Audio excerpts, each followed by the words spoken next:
Hey you guys, welcome back to my channel. It's your girl, it's Clarky, and today I'm going to be telling you guys about my experience traveling alone in Costa Rica. So keep watching. Traveling alone, I was like 18 or so when I went, and I necessarily wasn't like by myself, but I was like in a tour group, and the company that I went through was called, at the time it was EF College Break. Now they changed it to EF Ultimate Break, but still the same thing.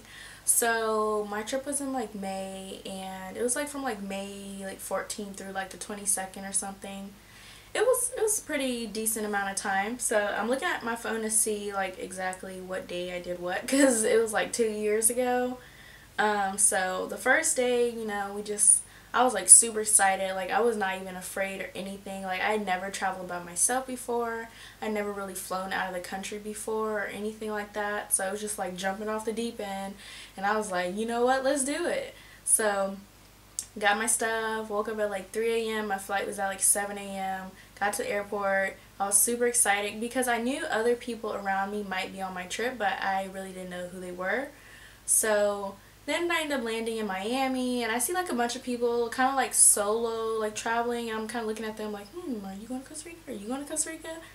And so then I get to Costa Rica, and I'm like, oh my god, like it was just so amazing, like just stepping off the plane, because everything looks so different than like where I live. So I was just like, oh my god. So then it's just like humid and everything, but it was so different than the temperature that was, where I was from at the time. Our first day, we were sitting at the airport for like 2 or 3 hours or whatever, waiting for the other people, and that was like a long time. Like I was like, damn, like just take me to the hotel. Like I've been on the plane for a couple hours. I've been up since like 2 a.m. So at that time I was like hungry and sleepy because it was like my nap time. And the time goes back like 2 hours, so my mom was like freaking out because I didn't like text her or anything. Well, I didn't have like cell signal in Costa Rica, so I had to wait until I got to Wi-Fi. So we got to the hotel, and yeah, well, I met my like tour director, tour guide, whatever, and then all the other people that got to the airport around the time that I got there, and we all got on the bus and went to the hotel, and it was probably around like 22, 23 people. There was already a few people already at the hotel because their flight got there like early in the morning, because everyone's flying from all across the country, so their flights got there at different times. So then once majority of the people got there, people started getting in groups and going into the city and exploring, because we were in San Jose, and everybody just was getting food. So my group, we ended up getting some local food, and we went to like a little mom and pop restaurant. And I mean, everywhere in Costa Rica accepted American money, so that wasn't an issue. Some places like people didn't speak English, but that was an issue for me because I speak a little Spanish, so I was just like, okay. So we ordered food, and it was really good. It was cheap, so I wasn't complaining. And so then the second day, well, we went back to our hotel that night. We had like a little briefing session. Everybody kind of explained, well, the tour director kind of explained how the week or two was going to go, what we were going to do, what to expect, what type of stuff should we bring with us in our like daily backpacks and stuff like that. But they let you know that beforehand, before you even get there, so it's just kind of like repeating just in case somebody didn't do it and they didn't believe it. So yeah, so after that first day, then we went to well, the second day we went to Lake Boas, and when we went, it was like cloudy and it was cold. I did not expect it to be cold. Oh my goodness. Because I literally only brought like 2 pair of leggings.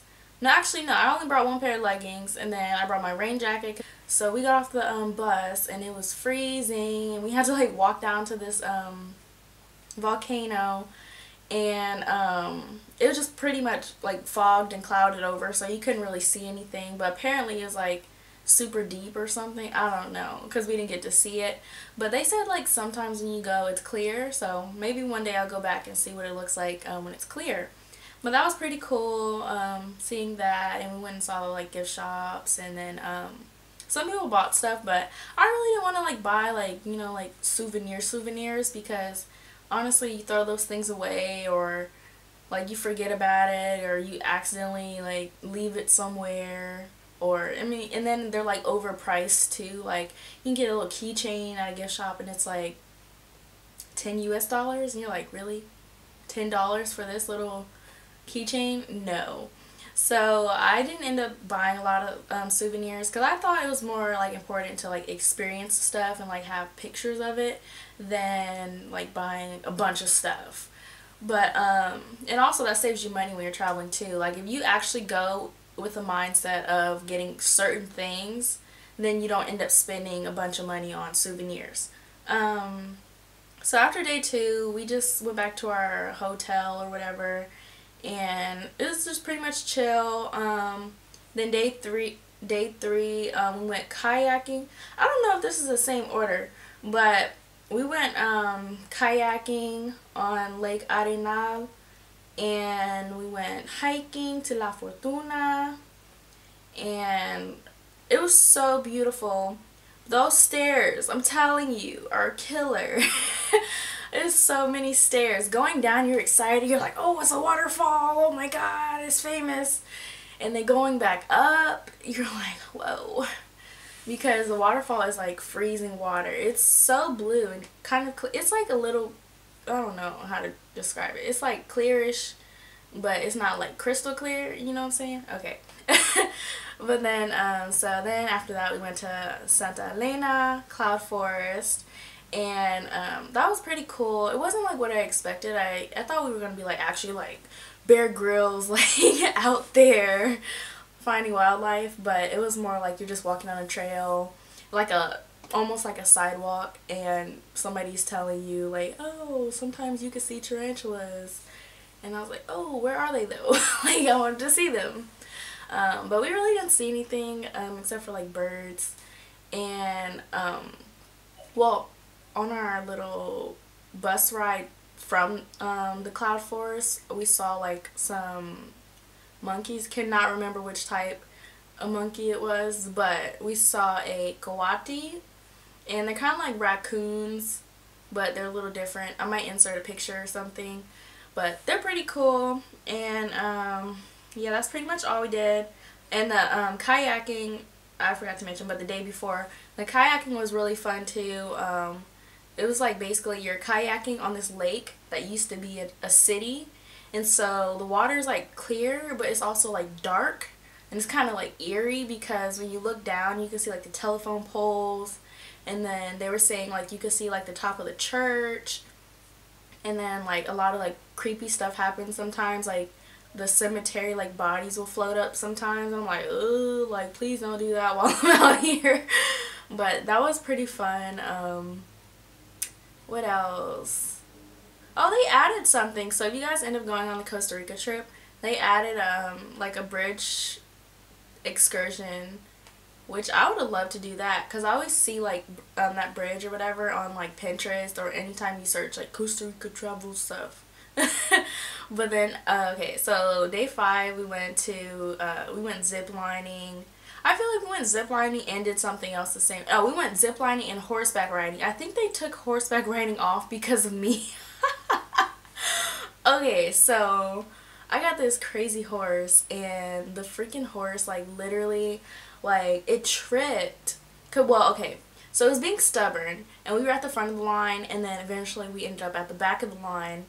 And then they were saying in the beginning that some of the horses had like issues with each other and they didn't like each other.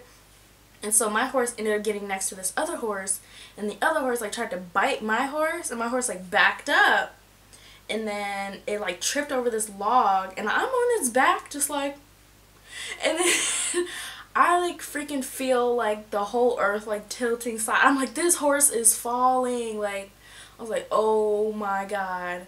So then I like, oh wait, somehow I just like jump off the horse and like barrel roll, and in the process I like scraped my knee a little bit and like kind of tore my leggings. And the dude next to me that I was talking to, he's like, oh my, he saw the whole thing, like his jaw was like on the ground. He's like, And he was like, that was like the most graceful fall I've ever seen in my life. I'm like, I don't even know what just happened. It was just so fast. One minute I was on the horse, the next minute I was on the ground. Like, I was not playing. Because I was like, I don't want this thing to fall on me and like crush my legs. But anyway, so then I don't think they're doing horseback riding anymore. But so I mean, after that I was fine. I was just like, wow, like this horse really just almost fell on me. And the guide in the back was like in shock too, because like of course we're tourists and stuff, and you don't want like tourists to get hurt. And so he's like asking me, like, he's like, oh, are you okay? And like talking to me and stuff. That was an interesting story. By the time we made it back to like the little base camp or whatever for the horseback riding, literally everybody knew about it. Like, because our group split, like half went ziplining first, half went horseback riding, and then we switched. And then I went on the bus to get a band-aid because my knee was bleeding. And by the time I was getting off the bus, the other people were getting on the bus to get their stuff too, to go horseback riding. And they were like, dude, I heard you fell off a horse. I'm like, how did you hear about that?